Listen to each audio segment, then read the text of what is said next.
नमस्कार. महाराष्ट्रातील सर्व शिक्षक बांधवांचे आजच्या या फेसबुक लाईव्हमध्ये हार्दिक हार्दिक स्वागत आहे. काही तांत्रिक अडचणीमुळे लाईव्हमध्येच बंद पडलं होतं, म्हणून पुन्हा लाईव्ह येतोय. तरी तुम्हाला परत एकदा विनंती आहे की आपण ही लिंक जास्तीत जास्त शिक्षक बांधवांपर्यंत जाण्यासाठी आपल्या समन्वय संघाला मदत करा, एवढीच आग्रहाची विनंती.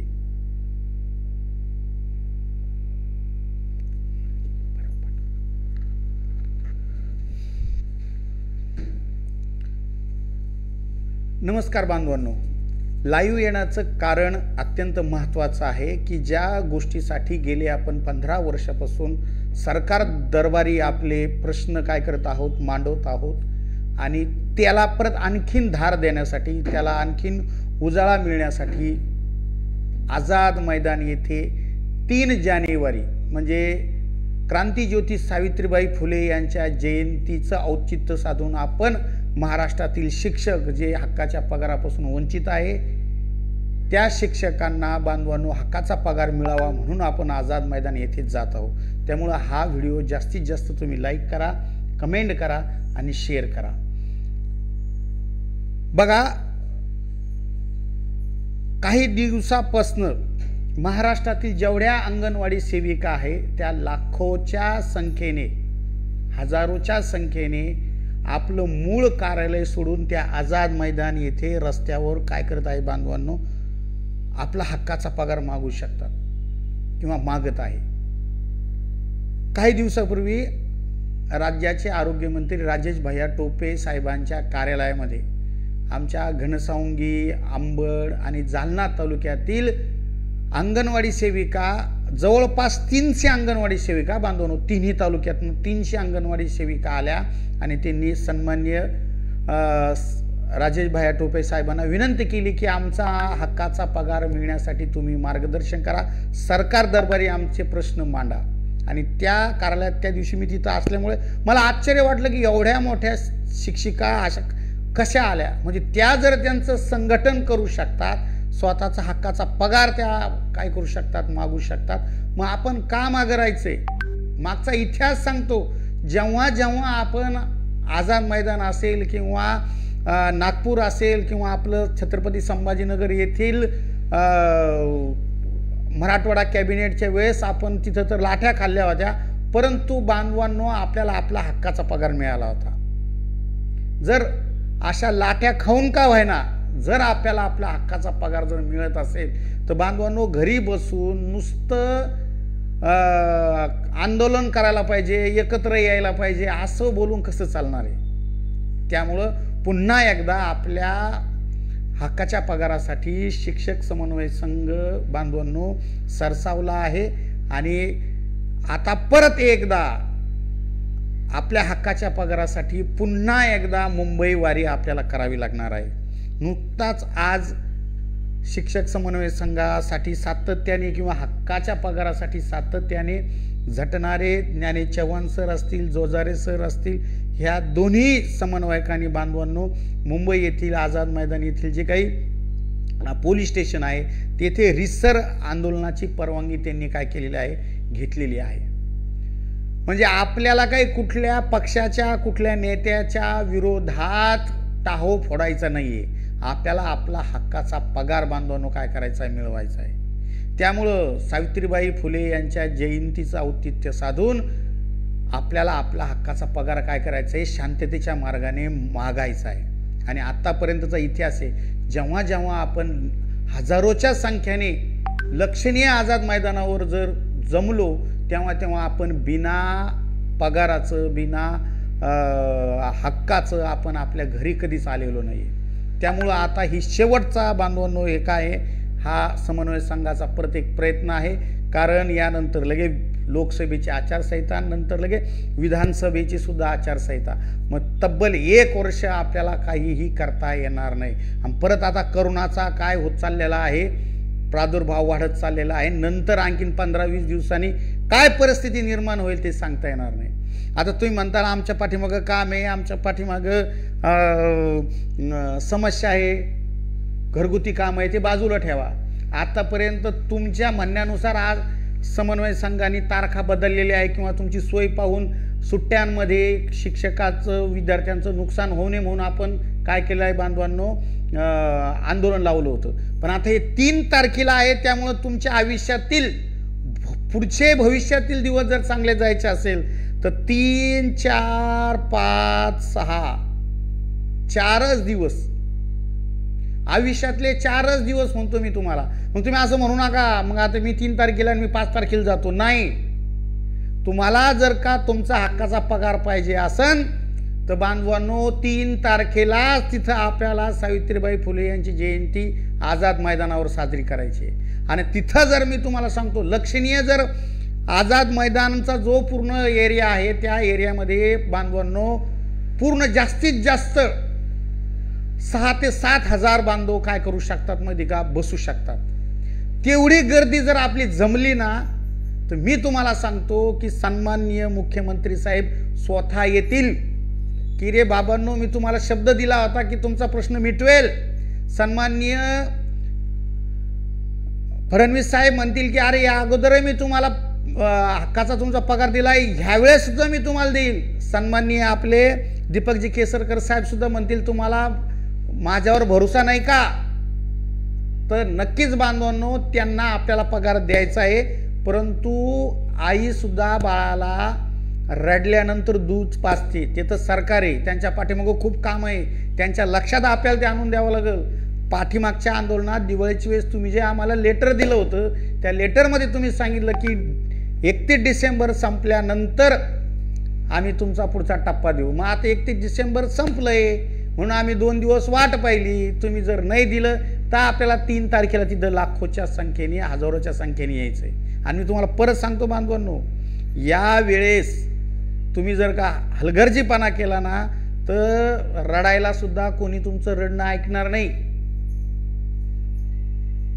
त्या महिला ह्या महिला स्वतःचं बघा, हे काहींचे वय पाय 50-60 वय ह्या महिलांचे, ह्या जर बसू शकतात, ह्या रस्त्यावर येऊन बसू शकतात, इकडे ह्या पण महिला येऊ शकतात. आणि एका तालुक्यातून 300 महिला स्थानिक आमदार माजी मंत्र्याला जर निवेदन देत असतील तर आम्ही तुम्हाला कोणी आमंत्रण द्यायचंय की तुम्ही तुमच्या स्थानिक आमदाराला सांगा की दरवेळेस अधिवेशनामध्ये तुम्ही आम्हाला शब्द देता तुमचा पगार देऊ. मग हे तुम्ही नियोजन केलं नाही पाहिजे का? बरं वाट कोणाची पाहता? तुमच्यासाठी आपणच मुलांना शिकवतो ना, तूच आहे तुझ्या जीवनाचा शिल्पकार. मग आता वरतून आणखी कोणी येणार आहे का? 10 अवतार संपले आता भगवंताचे. कलियुगामध्ये भगवंत म्हणतो तुला तुझे समस्या सोडायचे आहे. आता ज्यावेळेस तो 11वा अवतार येईल त्यावेळेस पृथ्वीत नष्ट होणार आहे. त्यामुळं तुम्हीच तुमच्या जीवनाचे शिल्पकार आहात आणि आपण हेच मुलांना विज्ञानवाद शिकवतो. त्यामुळं आता कोणीही येणार नाही तुमच्या उद्धारासाठी. आपल्यालाच आपला उद्धार, आपल्यालाच आपला हक्काचा पगार मिळवावा लागेल. तुम्ही परत एकदा मला सांगायचे की मागच्या सगळ्या इतिहासामध्ये जर आपण बघितलं तर सर्वात चांगले संवेदनशील शिक्षण मंत्री आपल्याला लाभलेले. कारण जवळपास महाराष्ट्राच्या इतिहासात 1160 कोटी रुपये की चांगल्या माणसाचे डोळे पांढरे होते बांधवांनो, एवढा मोठा निधी यांनी दिला. पण तो निधी देत असताना तेवढी संख्या तिथं आझाद मैदानावर पाहिजे तर तो भेटेल.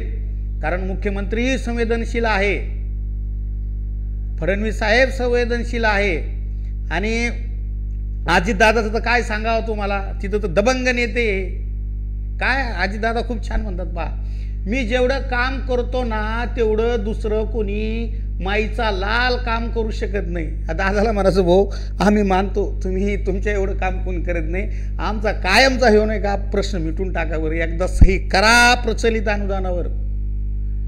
आम्ही आमच्या शाळेत लावूच तुमच्या 3 जणांचे 4 जणांचे फोटो आम्ही आमच्या घरी सुद्धा लावू, फक्त आम्हाला आझाद मैदानावर परत येऊ देऊ नका रे बाबा. आणि नक्कीच हे 3 जण हे 4 आहे. हा शिक्षण मंत्री बरोबर आहे, 4 जणांचे लावावं लागतील ना. सन्माननीय मुख्यमंत्री, मागच्या वेळेस मुख्यमंत्री साहेब आपले उस्मानाबादचे तुकारामजी शिंदे साहेबांनी त्यावेळेस खूप मध्यस्थी केली, आपलं महत्त्वाचं काम केलं. कारण काय असतं, आझाद मैदानावर जरी आपण बसलं का ह्या लोकांपर्यंत पोहोचणं थोडं अवघड असतं त्या काळामध्ये. तर त्या नक्कीच आपल्या सगळ्या शिक्षकांना त्यांचं उपकाराची जाणीव आहे आणि नक्कीच आपलं आंदोलन सुरू झाल्यावर तेही आपल्याला नक्कीच मदत करतील. तर यांच्याकडे घेऊन गेले, आपले सगळे समन्वयक होते. अक्षरशः लोक सांगतात की शिक्षण मंत्री म्हणाले की याला एवढा एवढा निधी लागतो, हा निधी कसा उपलब्ध करायचा. तर हे म्हणाले की त्याचं काम तुम्ही माझ्यावर सोपवून द्या, तुम्ही फाईल तयार करा, माझ्या कॅबिनेटला आणा, मी फडणवीस साहेबांकडून सही करून घेतो. त्यावेळेस अजितदादा अर्थमंत्री नव्हते, त्यावेळेस फडणवीस साहेब अर्थमंत्री होते. आणि मागच्या वेळेस फडणवीस साहेबांना आपला प्रश्न चांगला माहिती आहे, फक्त थोडाशा रेट्याची गरज आहे बरं का. गैरसमज करू नका. महाराष्ट्र शासनाचे जेवढे काही अधिकारी वगैरे कोणी ऐकत असतील किंवा सन्माननीय मुख्यमंत्री साहेबांचे, दादांचे, सन्माननीय फडणवीस साहेबांचे जर कोणी चाहते ऐकत असतील की हे काय नेमकं बोलायला लागले, आम्हाला आमचा हक्क मागायचा आहे आणि तो आम्हाला घटनेने दिलेला आहे. आम्ही रीतसर बांधवांनो आमची शाळेमध्ये रजा टाकू, त्या दिवशीचा आम्ही पगार घेणार नाही, परंतु आम्ही त्या ठिकाणी आझाद मैदानला येऊ, तो हक्क आहे. हा, जर आम्ही शाळेमध्ये रजा दिली नाही, परवानगीच घेतली नाही, मग जर तुम्ही आम्हाला हे केलं तर मग ती वेगळी गोष्ट आहे. पण आम्ही रीतसर आमची रजा देऊन बांधवून येऊ. ह्या आमच्या भगिनी जर रजा टाकून तिथं आझाद मैदानावर येऊ शकत्या, तर मला म्हणायचं आहे महाराष्ट्रातल्या शिक्षकाला, तुम्ही जर असे येडे आहे का? अरे आपल्या पुढं खरंच आधीही मुली महिला पुढं होत्या आणि आताही महिलांनी आपल्याला ओव्हरटेक केलंय. त्यामुळं जागृत व्हा. मी का तीनदा महिलांचे फोटो दाखवतोय? शिक्षकाची तशी भाषा नसावी, पण जर का आता येणाऱ्या काळात प्रत्येक शाळेतले शिक्षक तिथं आले नाही तर त्या शाळेवर येऊन बांगड्या सुद्धा चांगल्या, मी म्हणतो तुम्हाला शब्दच नाही रे देवा, आपण ते बांगड्या त्यांना का कमी लेखायचं? ते बांगड्या का त्यांना तरी का कमी लेखायचं? कधी कधी लोक म्हणते राग की त्याला बांगड्या द्या, चोळी द्या, साडी द्या, त्यांना का लेखायचं? ते घालून सुद्धा ते शूरवीर आहे ना, काही म्हणजे ते सुद्धा वाईट आहे याच्या पलीकडं. कारण महिला उलट काय काम करतात, उलट ते शौर्याचं प्रतीक म्हणावं लागेल त्या बांगड्या साड्या, की ते स्वतःच्या हक्कासाठी काय करतात, लढतात. नाहीतरी आपण पूजेला देतोच, आमच्या इथं मोठा देवीला देताना ते बांगडी आणि ती साडी देण्याची प्रथाच आहे. त्यामुळं मला आवर्जून तुम्हाला सांगायचं की तुम्ही आवर्जून बांधवांनो या. जशा महिला शूरवीर आहे, स्वतःचा हक्काचा पगार घेतात, आई सावित्रीबाई फुले असतील, राजमाता जिजाऊ असेल, रमाई असेल, झाशीची राणी असेल, आपण धड्यात मुलांना शिकवतो. मग त्या जर त्यांच्या हक्काच्या पगारासाठी लढू शकत्या, तुम्ही कशाची वाट पाहता? मला हीच गरज पडते राव कधी कधी. त्यामुळं आता लक्षात ठेवा, मला आवर्जून सन्माननीय ज्ञाने चव्हाण सर असेल, जोजारे सर असेल, यांचा फोन आला की सर सांगा, आणि पहिले 4च दिवस अत्यंत महत्त्वाचे. त्यामुळे आपल्या शाळेत जर 10 शिक्षक असेल तर त्यातले 50% शिक्षक आवर्जून रजा देऊन बोलवा, रजा देऊन रिसर CL EL अर्जित रजा, बिनपगारी रजा जर तुमची बाकी असेल, तुमच्या सन्माननीय अध्यक्षांना विनंती करा, मुख्याध्यापकाला विनंती करा. हे बांधव कधीही तुम्हाला काय देणार नाही, बांधवांनो त्रास देणार नाही. कारण तुम्ही त्यांच्याकडं त्या पद्धतीनं जा. तुम्ही बऱ्याच वेळा म्हणता मुख्याध्यापक पाठवत नाही, त्यांना विनंती करा, त्यांना म्हणा आता हे शेवटचं आहे, परत 2 वर्ष शांतच बसावं लागेल आणि हे देणार. मला पूर्ण खात्री आहे बांधवांनो की काय याचा मागचा इतिहास जर बघितला आपण, तर आपण जेव्हा आझाद मैदानावर गेलो तेव्हा बऱ्याच वेळा वापस आलो, परंतु ही टीम म्हणजे सन्माननीय शिंदे साहेब आणि दीपक केसरकर साहेब एवढा मोठा निधी. कारण सुरुवातीच्या काळात फक्त 43,000 शिक्षक होते, नंतर अघोषितचे 20,000 आले, त्यानंतर परत बांधवांनो ज्युनियरचे बांधव आले, आता मोठा परिवार झाला आपला. सुरुवातीचा जो टप्पा वाढ झाला होता त्यावेळेस फक्त 43,000 शिक्षक होते, निधी कमी लागत होता. आता जवळपास टप्पा वाढलाच 1,160 एवढा मोठा निधी लागतो. त्यातली त्यात त्रुटी बांधवांचा सुद्धा प्रश्न मार्गी लागला पाहिजे. त्यामध्ये त्यांनाही त्यांचं जे काही मागचं एरियास आहे त्याला जवळपास 300-350 कोटी रुपये खर्च येतोय. हे सगळे प्रश्न मिटले पाहिजे. कारण जोपर्यंत शिक्षकाचे प्रश्नच मिटत नाही तो शिक्षक समाधानी होणार नाही. असमाधानी शिक्षक वर्गात शिकू कसं शकतो? कारण हे बौद्धिकतेचं काम आहे, भावनिकतेचं काम आहे, परिपक्वतेचं काम आहे. आणि जर शिक्षकच परिपक्व नाही तर लेकराला काय सांगणार आहे? आणि ती लेकराला कळायला लागलं ना, आता आमच्या शाळेतल्या शिक्षकाला पगार नाही, आता ती लेकरं म्हणते ना, तुम्हाला तुमचा पगार हक्काचा मागता येत नाही, तुम्ही काय आम्हाला शिवाजीचा धडा शिकवता आणि तुम्ही काय क्रांतिकारक शिकवता? अरे ते भगतसिंग, राजगुरू, सुखदेव, छत्रपती शिवाजी महाराज यांनी समाजासाठी लढले राव. तुम्हाला आम्हाला आपल्या हक्काच्या पगारासाठी लढताय ना.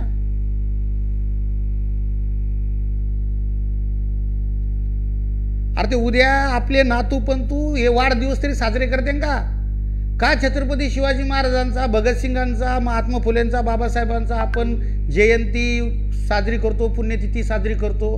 कारण त्यांनी समाजासाठी काम केलं ना.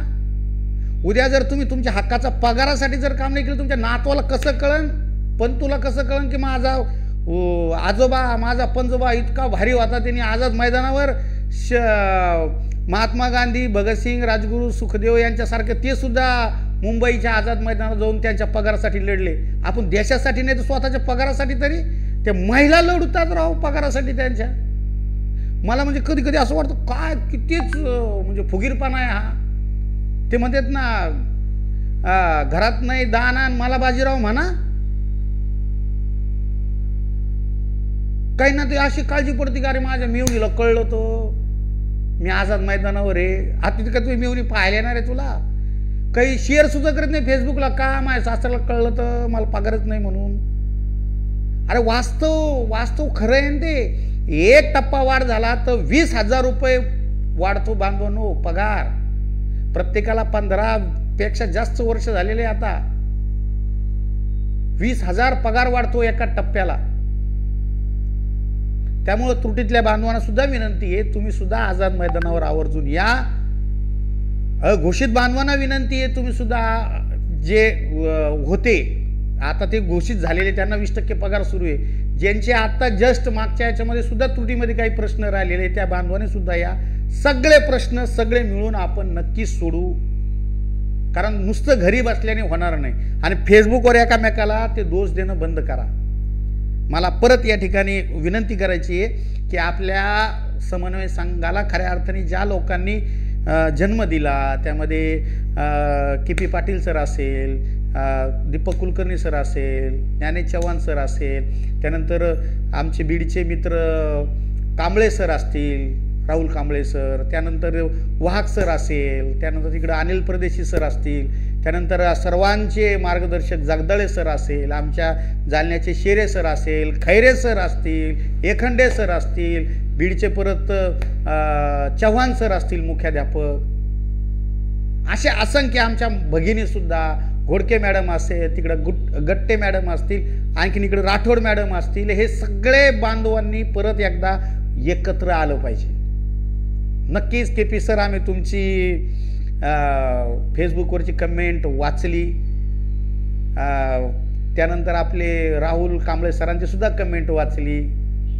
खरंच तुमच्या कौशल्याचं, तुमच्या बुद्धीची, तुमच्या संघटन कौशल्याची 63,000 कुटुंबाला गरज आहे. असतील वाद कुणात होत नाही, भांड्याला भांडं लागतच असतं, परंतु त्याला कुठपर्यंत ते खेचावं ही सुद्धा बांधवांनो काय एक महत्त्वाची गरज आहे. आज जर आपण थांबलो ना, के.पी. सर, कांबळे सर, तुम्हाला जरी पगाराची गरज नसेल, तुम्ही सक्षम असताल, परंतु तुमच्या आजूबाजूला जे मित्र आहे त्याच्या लेकराकडे बघा, त्याच्या पत्नीकडे बघा. दरवर्षी आपले अनेक बांधव काय होतात, कुठल्या ना कुठल्या आजारामुळं, अटॅकमुळं, ह्या प्रेशरमुळं कमीत कमी मी तुम्हाला सांगतो एका जिल्ह्यात वर्षभरात कमीत कमी 20 ते 25 बांधव आपल्याला सोडून जातात. जवळपास यांची संख्या 350 वर गेलेली आहे. जेव्हापासून आपण आंदोलन करतो ना, 350 बांधव आपल्याला सोडून गेलेले.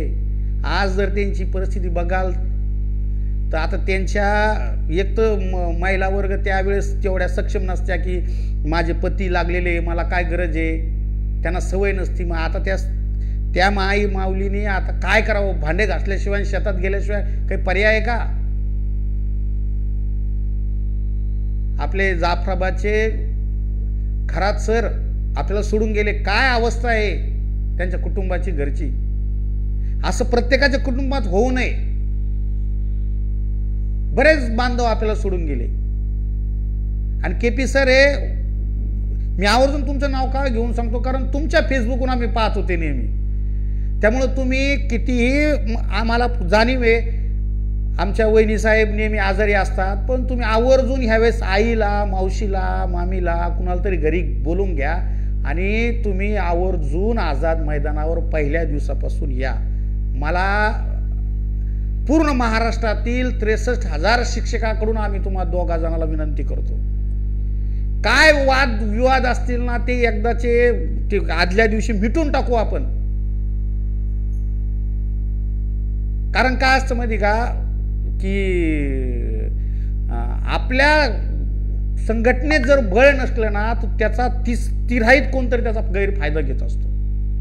त्यामुळं घरचे वाद हे 4 भिंतीत पाहिजे, बाहेर जाताना त्याचा परिणाम दुसरा कोणी घेऊ नये. म्हणून बांधवांनो मला तुम्हाला विनंती करायची की एकत्रच आलं पाहिजे.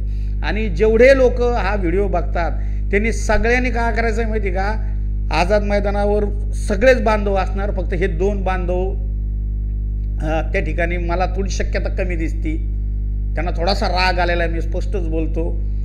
तर यांचा राग रुसवा फुगवा काढण्यासाठी तुम्ही त्यांना फोन करा, KP सरला फोन करा, कांबळे सरला फोन करा, जेवढे जेवढे बघत असतील. माझं लाईव्ह संपलं की पहिले फोन करायचं, सर तुम्ही आर्थिक सक्षम आहात पण आमच्या पगारासाठी आझाद मैदानावर चला. तुम्ही असे सगळे जर त्यांना फोन केले तर ते तिथं येतील. ते तिथं आले तर ते बाकीचे त्यांचे चाहते येतील, कारण इथं कोण कमी जास्त नाही, इथं सगळेच तेवढे. दीपक कुलकर्णी सरला चाहता वर्ग आहे, तेवढाच कांबळे सरचा आहे, तेवढाच KP सरचा आहे, तेवढाच ज्ञानेश चव्हाण सरांचा आहे, तेवढाच जगदाळे सरचा आहे, तेवढाच खैरे सरचा आहे, तेवढाच शेरे सरचा आहे, तेवढाच आमच्या खंडे सरचा आहे. सगळ्यांचा चाहता वर्ग आहे. पण तिथं प्रत्येक जण आला ते प्रत्येकाचे 100-100, 200-200 लोक आले का तिथं ते जमते ना, ते 2-4 हजार लोक तिथं. त्यातला एक जण जर नसला का ते तिथं लगे मग आपण मागच्याच बघितलं. आणि हे काम, हे युद्ध आहे मोठं, ते काही एकट्याने करून चलत नसतं. आपण शिवराय शिकवतो, आपले शिवराय आदर्श आहे, मग आपण ती काही जी काय म्हणतो मूठ जर आपण बांधली तर ती जोरात लागत असते. एक बोट ढकलल्याने काय होणार आहे, आपण ते शिकवतात ना मुलांना, एक लाठी कोई भी तोड़ सकता है लेकिन लाठी का भारा कोई भी नहीं तोड़ सकता. मग आता ती खरं म्हण आपल्याला शिकून घ्यायची वेळ आलेली आहे. त्यामुळं हे सन्माननीय तिन्ही मंत्री महोदयांना विनंती करतो की तुम्ही खूप मोठे आहात, तुम्ही आम्हाला निधी द्याला, तुमचे खूप खूप आभार. हाही निधी तुम्ही देताल म्हणून येतोय तुम्हाला सांगायला. आणि याचा कुणी असा वेगळा विचार करू नये की आम्ही खाल्ल्या मिठाला जागणारे लोक आहोत. याचा मागच्या वेळेस 1,000 कोटी रुपये दिल्यानंतर नक्कीच आमचे ज्ञानेश्वर म्हात्रे सरांना आमच्या शिक्षकांनी निवडून दिलंय. मुंबईमध्ये सामान्य मुख्याध्यापक, सामान्य शिक्षक नेहमी आमच्या आझाद मैदानाच्या शिक्षकाच्या पाठीशी राहणारे उमेदवार होते. म्हणून समन्वय संघ असेल, सर्व शिक्षकाच्या संघटना असेल, सगळ्यांनी मुख्यमंत्री साहेब, दीपकजी केसरकर साहेब, सर्वसामान्य घरातल्या आदरणीय म्हात्रे सरांना निवडून दिलं का तुम्ही आमच्या पदरात टाकलं. त्यामुळे तुम्ही असं समजू नका की शिक्षकांनी आम्ही 1,160 कोटी रुपये एवढा मोठा निधी दिला, मग आमचं कुणी काय म्हणतात कधी कधी आम्हाला का गुलाबाचं फुल दिलं का. आम्ही खूप मोठा महाराष्ट्रभर तुमचा सत्कार करणार होतो, परंतु आमच्यातले बरेचसे त्रुटीचे बांधव आणि जे नेमक्या अटॅच डिटॅचमध्ये राहिलेले काही शाळा होत्या ह्या राहिल्या होत्या. जर 4 भाऊ एका घरात असेल आणि त्यातले 2 राहिलेले असेल आणि तिसऱ्याने दिवाळी साजरी केली तर जमन का ती. म्हणून ते पुढे ढकलत गेलो. कारण ह्याविषयी मी ज्ञानेश भाईशी बोलायचो, ते होते सर थोडं थांबा. KP सरांशी बोललो, ते म्हणे थोडं सर त्रुटीचा प्रश्न मार्गी लागला का आपण मोठा कार्यक्रम घेऊ. त्यानंतर कांबळे सरांनाही मी बोललो, सगळ्यांना मी नेहमी म्हणायचो की सर एक होऊ द्या करा एक कार्यक्रम.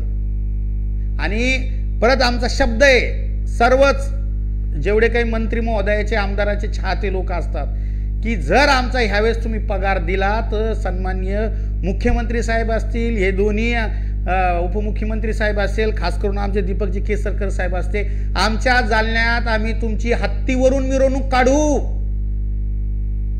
आम्ही काय आमचं जीवाचं रान करू, पण आम्ही तुमची हत्तीवरूनच मिरवणूक काढू, फक्त आमचा हक्काचा पगार आम्हाला द्या. नक्कीच काढू. आणि शिक्षक हे काही करू शकतात बरं का. शिक्षकामध्ये खूप मोठे कौशल्य असतात. तिने जर काय म्हणू जिद्दीला जर पेटला तर होत्याचं नव्हत्याचं होऊ शकतं. त्यामुळं आम्हाला आमचा हक्काचा पगार द्या. महाराष्ट्रातले चिमुकले लेकरं आहे. आज शिवरायांची ही भूमी आहे. शिवरायांच्या भूमीतल्या लोकांना जर पगार भेटत नसेल तर मला म्हणजे वाईट वाटतं. का शिवरायांच्या स्वराज्यामध्ये एक मावळा पटकन असा बलिदान द्यायला तयार व्हायचा? कारण त्याला ठाऊक होतं की माझा राजा सक्षम आहे. मी जरी धारातीर्थी पडलो तर माझ्या घरच्यांचं घर सांभाळायला राजा सक्षम आहे. आम्हाला वाटू द्या ना तसं. आमचे मुख्यमंत्री साहेब, उपमुख्यमंत्री साहेब, शिक्षण मंत्री साहेब अर्जाच्या पोटातच नसल्यावर होटात कसं येईल? मी असं म्हणणार नाही की तुम्ही तसे नाहीये, परंतु ते करा, भळभळून द्या. ईश्वराच्या कृपेने तुम्ही तिघं एकत्र आले. आता ते पुण्याचं काम करा. महाराष्ट्रातला जर शिकवणारा गुरुजी जर उपाशी असेल तर ते लहान लेकरं त्याच्या दररोज एका शाळेत कमीत कमी 500 लेकरं असतात ना, 500 कुटुंब. त्यामुळं मला कळकळून विनंती आहे तुमच्या तिघा जणांना, सन्माननीय दीपकजी केसरकर साहेबाला, जसा छातीला माती लावून तुम्ही निर्णय घेतला तसा एकदा परत निर्णय घ्या आणि महाराष्ट्रातलं हे जे काही विनाअनुदानित धोरण आहे हे कायमचं संपून टाका. इतिहासात तुमची नोंद होईल आणि मला पूर्ण खात्री आहे आमचा 63,000 शिक्षक हे उपकार कधीच विसरणार नाही. आणि ती 3 तारीख येऊ सुद्धा देऊ नका. मला परत ॲडव्होकेट तुकारामजी शिंदे साहेबांना विनंती करायची, फेसबुकला येऊन तुम्ही आवर्जून 2-3 दिवसात तुम्ही काही करू शकतात. पूर्ण शिक्षकांना असं वाटतं आणि ते करू शकतात, ती क्षमता तुमच्यात आहे. तुम्ही एक छानशी मुख्यमंत्री साहेबांच्या दालनात बैठक लावा. आम्हाला परत आझाद मैदानावर येऊ द्यायची पाळी पडू देऊ नका, ही मला तुम्हाला विनंती करायची आहे. एवढं बोलतो आणि थांबतो. बांधवांनो, फक्त लक्षात ठेवा, आता जर का 3 तारखेला तुम्ही आझाद मैदानावर आले नाही तर मी तुम्हाला सांगतो बांधवांनो की परत तुम्हाला वाली नाही. आता कमेंट वाचायला मला वेळ नाही बांधवांनो. फक्त एवढंच उद्देश लक्षात ठेवा की 3 तारखेला सर्व कामं सोडून रितसर परवानगी मुख्याध्यापकाची घेऊन आझाद मैदानाला यायचंय.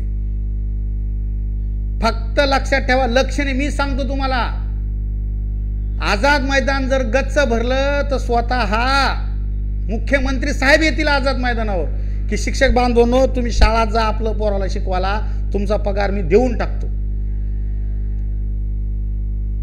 तर त्यामुळे मला विनंती आहे, सर्व शिक्षक आमदारांना विनंती आहे, तुम्ही सुद्धा आवर्जून तिथं या. 7×2=14 पदवीधर आणि शिक्षक आमदारांना विनंती आहे, तुम्ही खूप छान अधिवेशनामध्ये ह्यावेळेस प्रश्न आमचे मांडले, पण ते पूर्ण करण्यासाठी आझाद मैदानावर तुम्ही सुद्धा जर क्रांतीज्योती सावित्रीबाई फुले यांची जयंती आझाद मैदानावर जर साजरी कराल तिथं आले तर आणखीन परिणाम होईल, आणखीन पटकन आम्हाला ते मिळेल अशी विनंती करतो. थांबतो. जय हिंद, जय महाराष्ट्र, जय शिक्षक समन्वय संघ.